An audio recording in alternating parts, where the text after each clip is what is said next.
Oi, pessoal, tudo bem? Sejam muito bem-vindos. Olha, hoje a gente vai mergulhar de cabeça num dos temas mais fascinantes, eu diria, até essenciais para quem quer fazer uma leitura realmente madura das Escrituras. A gente vai falar de tipologia bíblica. Para qualquer estudante sério de teologia, de letras, de história ou até de outras áreas das humanidades, entender o que é a tipologia vai muito, mas muito além de um simples exercício acadêmico. É, na verdade, como receber uma chave hermenêutica, sabe? Uma ferramenta de interpretação que nos ajuda a destravar as conexões que são orgânicas e profundas entre o Antigo e o Novo Testamento. O nosso objetivo aqui é bem claro: embarcar numa jornada intelectual para desvendar a riqueza, a profundidade e, acima de tudo, a relevância do Antigo Testamento. A minha meta é que, no final deste nosso papo, a gente consiga enxergar esses textos não como uma coleção de histórias antigas, meio desconexas, mas sim como a fundação, a arquitetura divina sobre a qual toda a revelação da pessoa e da obra de Cristo é construída. Vamos nessa? Então, para a gente não se perder, eu pensei num roteiro bem lógico, sabe? Para a gente ir construindo o conhecimento passo a passo. Primeiro, a gente vai começar diagnosticando um problema que, com certeza, todo mundo aqui já sentiu: aquela dificuldade de se conectar com o Antigo Testamento. Depois, a gente vai direto para a solução, que, veja bem, não é um método que a gente inventou, mas é a chave de interpretação que o próprio Cristo nos deu. Daí vamos nos equipar com uma ferramenta metodológica super útil, o Triângulo de Clown, e vamos testar essa ferramenta em alguns casos práticos. Para refinar nosso entendimento, vamos fazer umas distinções conceituais que são cruciais. E por fim, a gente fecha tudo com uma visão integrada de como a tipologia nos ajuda a ler a Bíblia inteira como uma única história, coesa e unificada. Bom, vamos lá, começando pela nossa primeira sessão, o desafio do Antigo Testamento. E a pergunta que não quer calar é essa: por que, afinal, é tão difícil a gente se conectar com esses textos tão antigos?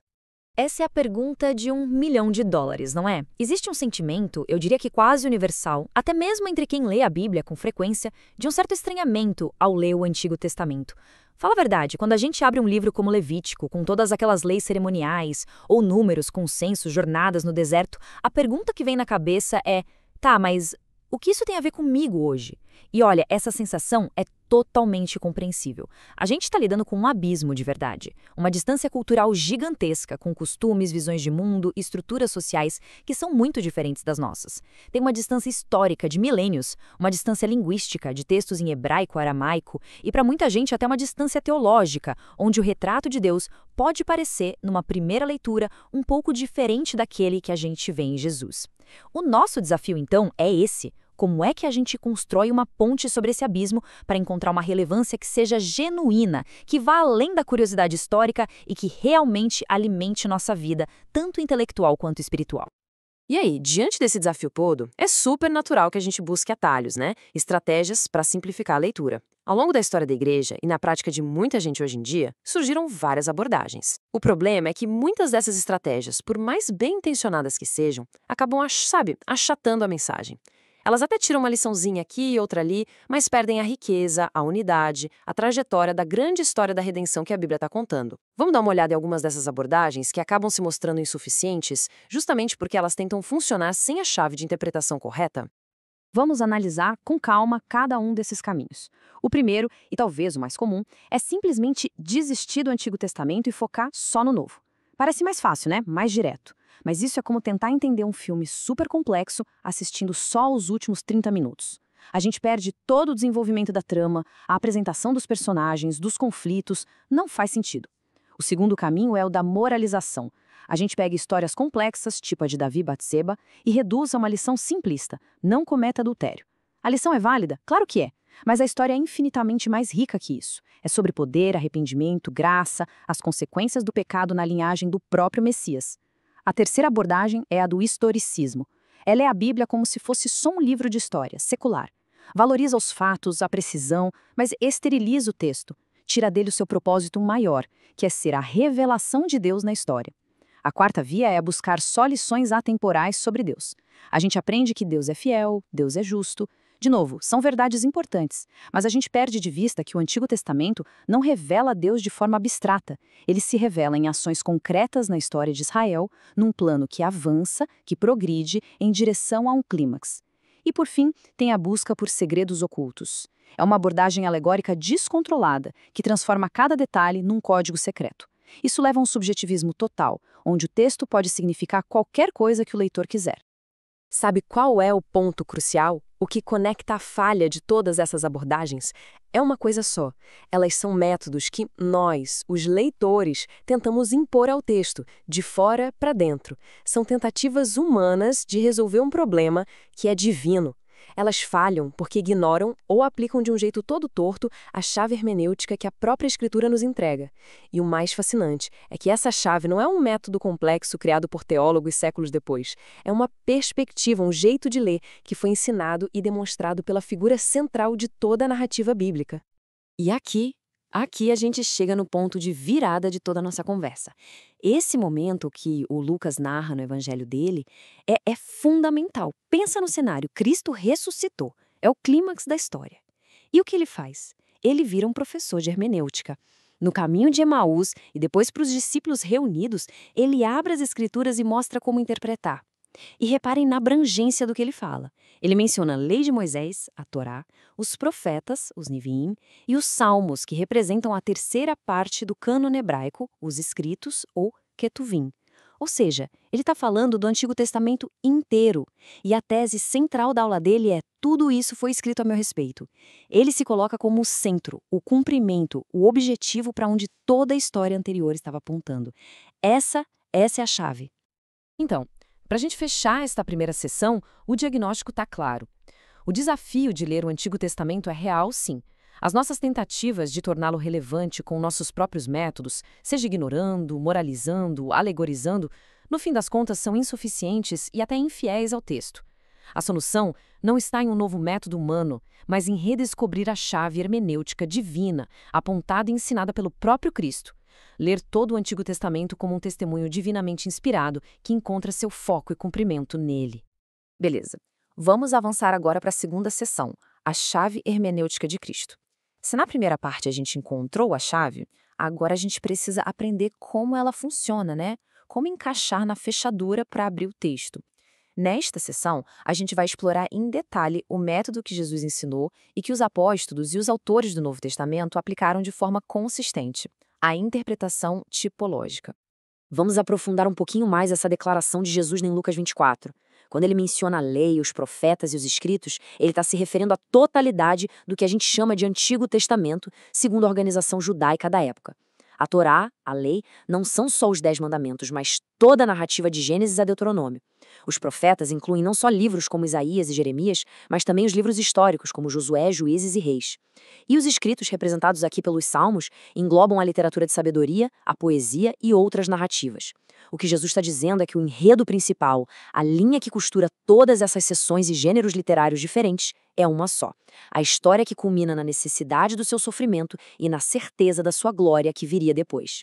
A cruz e a ressurreição, gente, não são um acidente de percurso na história. São o clímax para o qual toda a revelação anterior estava preparando o terreno. Com essa base, agora a gente pode definir formalmente o nosso conceito central. O que é um tipo? A tipologia, então, é o estudo desses tipos. Um tipo não é só uma ilustração, ou uma metáfora, ou uma semelhança que apareceu por acaso. Para alguma coisa ser considerada um tipo, ela precisa ter, no mínimo, 3 características fundamentais. Primeiro, historicidade. O tipo é uma pessoa, um evento, uma instituição real. Adão foi uma pessoa real, o Êxodo foi um evento histórico, o tabernáculo era uma construção física.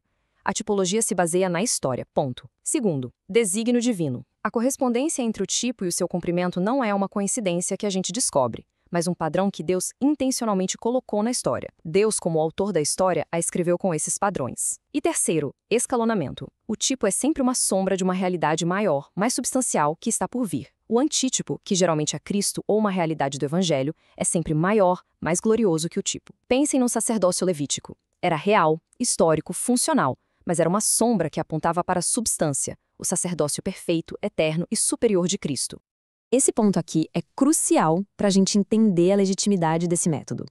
Não somos nós, intérpretes modernos, forçando uma grade de leitura sobre a Bíblia. Na verdade, a gente está descobrindo e aprendendo a usar a grade de leitura dos próprios autores bíblicos.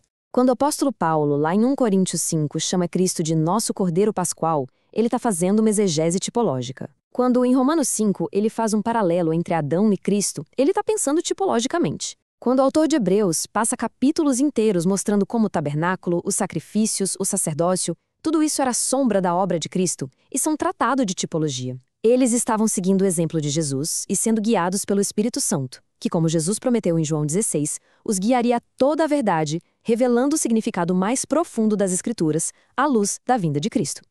Essa declaração de Paulo em Romanos é um pilar para a nossa discussão. Ele está afirmando a intencionalidade de Deus por trás do Antigo Testamento. Aqueles textos não foram escritos só para a audiência original, lá atrás. Eles foram escritos para nós, os crentes da Nova Aliança. Deus projetou essas narrativas, leis e salmos com um propósito didático de longo prazo. E qual o resultado disso? Paciência, quando a gente vê o plano longo e fiel de Deus se desenrolando. Consolo, quando a gente percebe que as nossas lutas ecoam as dos santos do passado e que o mesmo Deus que o sustentou nos sustenta. E, principalmente, esperança. Porque ao ver como Deus cumpriu fielmente todas as suas promessas passadas em Cristo, a gente ganha uma confiança inabalável de que Ele vai cumprir todas as suas promessas futuras. Então, para resumir esta segunda sessão, a gente estabeleceu que a resposta para o desafio do Antigo Testamento é enxergá-lo através das lentes de Cristo. E o método prático para fazer isso, o método sancionado e usado pelos próprios autores bíblicos, é a tipologia. Agora que a gente tem a chave, que é Cristo, e entende o método, que é a tipologia, a gente precisa de uma ferramenta que nos ajude a aplicar esse método de forma consistente, cuidadosa e principalmente responsável. E a gente entra agora na terceira sessão, que é super prática. Se a tipologia é o nosso método, a gente precisa de uma ferramenta, um guia que organize nosso pensamento e nos proteja de cometer erros. O triângulo de Clowney, que foi desenvolvido pelo teólogo presbiteriano Edmund Clowney, é exatamente isso. Não é uma fórmula mágica, tá? É um guia metodológico, um corrimão hermenêutico que nos ajuda a praticar a tipologia com rigor, evitando aqueles saltos de interpretação e a subjetividade que, como a gente viu, caracterizam a alegorização descontrolada. O triângulo nos propõe uma disciplina de pensamento em 3 passos, e a ordem aqui é fundamental. O erro mais comum na pregação e no estudo do Antigo Testamento é tentar pular direto do símbolo lá no Antigo Testamento, passo 1, para a aplicação nas nossas vidas, passo 3, ignorando a ponte, que é Cristo, passo 2. O triângulo de Clowney nos força a fazer o caminho completo. Primeiro, a gente ancora a interpretação no significado original do texto para a audiência da época. Depois, e só depois, a gente traça a linha da história da redenção até Cristo, que é o ponto focal. E, por fim, a partir da nossa união com Cristo, a gente deriva a aplicação para nós. Essa metodologia nos protege de impor nossos próprios significados ao texto e garante uma interpretação que é genuinamente cristocêntrica. Vamos analisar o primeiro passo, a linha vertical que forma a base do triângulo. Esse é o alicerce, o trabalho da exegese histórico-gramatical. A pergunta aqui é, no seu contexto original, o que este símbolo S significava? Qual era a verdade teológica, T1, que ele comunicava ao povo de Israel? Vamos usar o exemplo do cordeiro pascal. O símbolo é um cordeiro macho, de 1 ano, sem defeito, cujo sangue é aplicado nos umbrais das portas. A pergunta do passo 1 é, qual a verdade T1 que isso representava para um israelita na noite do Êxodo? A resposta é clara. A libertação do juízo da morte, o anjo destruidor, vem através da morte de um substituto inocente. Fazer esse passo com cuidado nos impede de viajar na maionese e nos ancora firmemente na história da redenção como ela de fato aconteceu. O segundo passo é a linha horizontal, que representa a trajetória da revelação progressiva ao longo da história. A gente parte da verdade inicial, T1, que já identificamos, libertação do juízo através de um substituto. Agora a pergunta é, como essa verdade se desenvolve e encontra seu cumprimento máximo, sua realidade final, TN, na história da salvação? A resposta do Novo Testamento é inequívoca. Jesus Cristo é o Cordeiro de Deus que tira o pecado do mundo. A verdade inicial T1, de uma libertação física e temporária da morte no Egito, é elevada e cumprida na verdade final TN, de uma libertação espiritual e eterna da morte do pecado, através da morte substitutiva de Cristo, que é, como Paulo diz, a nossa Páscoa. Essa é a ponte que conecta a Bíblia inteira. E, finalmente, a linha diagonal que fecha o triângulo, conectando a obra de Cristo a nós. E aqui está o ponto crucial. A aplicação para o crente hoje, A não vem diretamente do tipo do Antigo Testamento. Nós não somos chamados a sacrificar cordeiros, certo? A aplicação vem do antipo, de Cristo. É porque estamos unidos a Cristo pela fé, a verdade TN, que a aplicação A, para nós, é que somos purificados do pecado, libertos da morte eterna, justificados diante de Deus e protegidos da sua ira, não pelo sangue de um animal, mas pelo sangue precioso de Cristo. A aplicação para o cristão é sempre mediada pela nossa união com Cristo. Resumindo, essa ferramenta é como um dispositivo de segurança hermenêutico. O triângulo de Clown nos disciplina a ler o Antigo Testamento com os mesmos pressupostos dos autores do Novo Testamento. Ele garante que nossa interpretação seja, ao mesmo tempo, enraizada na história, centrada em Cristo e aplicada de forma teologicamente sólida. Ele nos protege da especulação e do subjetivismo. É uma ferramenta para uma exegese fiel. Bom, vamos agora para a quarta seção. A teoria e o método são super importantes, mas a compreensão de verdade se solidifica na prática. Nesta seção, a gente vai colocar o triângulo de Clown para trabalhar.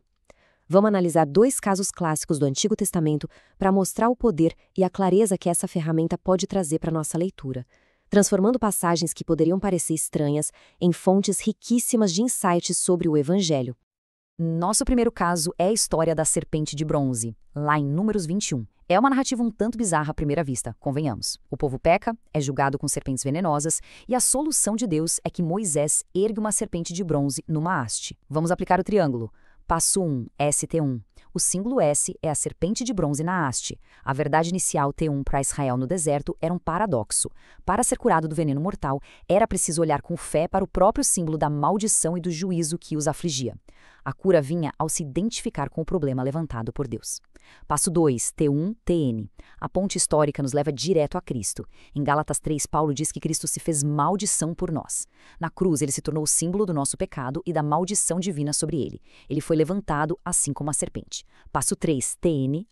A aplicação para nós, portanto, é profundíssima. A salvação da morte espiritual, que é o veneno do pecado, vem não por nossos esforços, mas ao olharmos com fé para Cristo crucificado, aquele que carregou a nossa maldição em nosso lugar para nos dar vida eterna. E o que torna este caso de estudo tão poderoso é que a gente não precisa especular para fazer essa conexão. O próprio Jesus, na conversa dele com Nicodemos, faz a interpretação tipológica para nós. Ele pega esse evento de Números e declara explicitamente que era uma prefiguração, um modelo da sua própria crucificação e do meio de salvação pela fé. Isso serve como uma validação divina do nosso método. A gente está no caminho certo quando lê o Antigo Testamento do mesmo jeito que Jesus lia. Nosso segundo caso, a história do dilúvio e da Arca de Noé. Passo 1, ST1. Os símbolos aqui são vários. A arca como vaso de salvação e Noé como o homem justo que lidera sua família. A verdade inicial T1 é clara. Em meio a um juízo divino universal sobre o pecado, Deus soberanamente provê um meio de salvação, a arca, para aqueles que ele considera justos pela fé, Noé, salvando-os através das águas do juízo. Passo 2, T1, TN. Como isso aponta para Cristo? Cristo é a nossa verdadeira arca. Ele é o meio de salvação provido por Deus que nos abriga e nos conduz em segurança através do juízo final sobre o pecado. Estamos seguros não por nossa própria justiça, mas porque estamos em Cristo, o verdadeiro justo que passou pelo juízo por nós. Passo 3, TNA. A aplicação é lindamente articulada pelo apóstolo Pedro. Ele conecta o dilúvio diretamente ao batismo. O batismo simboliza nossa união com Cristo em sua morte e ressurreição, o meio pelo qual somos salvos do juízo e trazidos para uma nova criação. E, mais uma vez, a nossa interpretação é confirmada por uma declaração explícita do Novo Testamento. O apóstolo Pedro usa a palavra grega antitipon, que pode ser traduzida como antítipo ou figura correspondente, para conectar o dilúvio ao batismo. Ele não vê a história de Noé como uma mera lição de moral sobre obediência. Ele a vê como um tipo, um padrão que Deus estabeleceu na história e que prefigura a realidade maior da salvação que temos em Cristo. Ao final desta sessão prática, fica muito claro que a tipologia, quando a gente aplica com um método responsável, não é uma caça ao tesouro por conexões engenhosas e aleatórias. Muito pelo contrário. Ela revela a arquitetura intencional da revelação bíblica. A gente começa a perceber que Deus não estava apenas agindo na história, ele estava tecendo uma história, onde os padrões, as sombras, as prefigurações do Antigo Testamento encontram sua substância, seu significado e seu cumprimento final na pessoa e obra de Jesus Cristo. Vamos avançar para a quinta seção. Em qualquer disciplina acadêmica, a precisão dos termos é fundamental. Para a gente usar a tipologia de forma responsável, de forma acadêmica, a gente precisa saber distingui-la de outros conceitos e métodos de interpretação com os quais ela é muitas vezes confundida. Então, esta seção é para a gente afinar nossas ferramentas conceituais, garantindo que nossa exegese seja precisa e fiel ao texto. A distinção mais crucial de todas é entre tipologia e alegorização. A tipologia, como a gente já bateu na tecla, está enraizada na história. Ela respeita o sentido literal e histórico do texto como seu ponto de partida. Já a alegorização, no seu sentido pejorativo, muitas vezes despreza ou ignora o sentido histórico para buscar significados superiores ou espirituais, que não têm conexão nenhuma com a intenção original. A tipologia é controlada pelo próprio cânone bíblico, ou seja, o Novo Testamento nos autoriza e nos guia a ver os tipos. A alegorização, por outro lado, é controlada pela imaginação do intérprete, que pode impor qualquer sistema de ideias ao texto. Um bom exemplo é a interpretação de Fílon, um filósofo judeu de Alexandria, que lia o Antigo Testamento como uma grande alegoria para a filosofia de Platão. Para ele, os personagens e eventos não eram importantes em si, mas só como símbolos de virtudes ou ideias abstratas.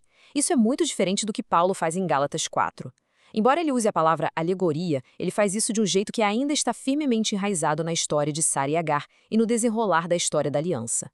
A primeira é exegese, tirar o sentido do texto. A segunda é exegese, colocar um sentido no texto. Essa tabela aqui nos ajuda a organizar as ideias.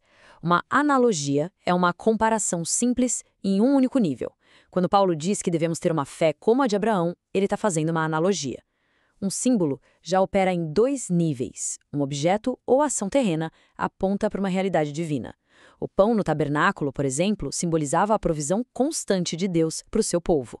Mas um símbolo não aponta necessariamente para o futuro. Já o tipo é uma categoria especial de símbolo. Ele também tem dois níveis de significado, mas a sua característica principal é que ele foi divinamente projetado para apontar para o futuro, para um cumprimento que ainda estava por vir.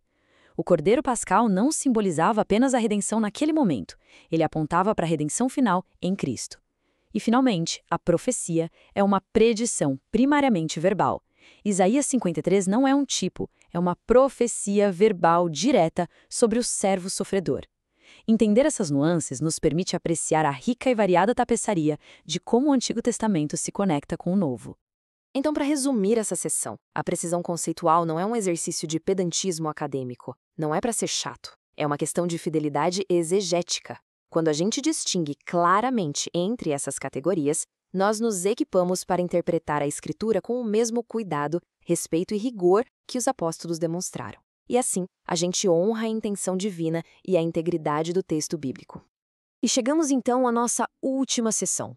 Depois de diagnosticar o problema, encontrar a chave, aprender a usar a ferramenta, praticar com exemplos e afinar os conceitos, agora é hora de integrar tudo. O objetivo aqui é consolidar nosso aprendizado e sair com uma visão coesa de como a tipologia nos ajuda a ler a Bíblia inteira, não como uma antologia de textos religiosos, mas como uma única e grandiosa história da redenção. Vamos recapitular rapidinho a estrutura que a gente construiu. A gente partiu do desafio concreto da distância que sentimos em relação ao Antigo Testamento. Descobrimos que a chave para atravessar essa distância não é um método nosso, mas a pessoa de Cristo. Vimos que o método bíblico para aplicar essa chave é a tipologia.